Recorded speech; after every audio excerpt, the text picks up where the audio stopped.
ملک میں سیاسی اور عوامی سرگرمیوں میں غیر معمولی تیزی دیکھی جا رہی ہے۔ اسی تناظر میں معروف سیاسی رہنما سہیل آفریدی نے سندھ کے دورے کا باضابطہ اعلان کر دیا ہے۔ ان کا یہ دورہ ملک کی سیاست میں ایک اہم پیش رفت کے طور پر دیکھا جا رہا ہے۔ ذرائع کے مطابق سہیل آفریدی سندھ کے مختلف اہم شہروں کا دورہ کریں گے، جہاں وہ عوامی اجتماعات سے خطاب، پارٹی کارکنان اور مقامی قیادت سے ملاقاتیں اور تنظیمی ڈھانچے کو مزید فعال بنانے کے لیے مشاورتی نشستوں میں شرکت کریں گے۔ اس دورے کا مقصد نہ صرف عوام سے براہ راست رابطہ بڑھانا ہے بلکہ پارٹی کو آئندہ سیاسی لائحہ عمل کے لیے منظم کرنا بھی شامل ہے۔ سیاسی ذرائع کا کہنا ہے کہ سہیل آفریدی کا یہ دورہ جاری عوامی اور سڑکوں پر ہونے والی تحریک کی تیاریوں سے جڑا ہوا ہے، جس کے تحت ملک بھر میں رابطہ مہم کو مزید تیز کیا جا رہا ہے۔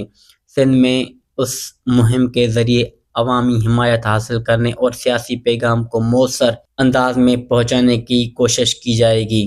سیاسی مبصرین کے مطابق سہیل آفریدی کا سندھ کا دورہ آنے والے دنوں میں صوبے کے سیاسی فضا میں گہرے اثرات مرتب کر سکتا ہے، جبکہ یہ دورہ قومی سطح پر بھی سیاسی سرگرمیوں کو نئی سمت دے سکتا ہے۔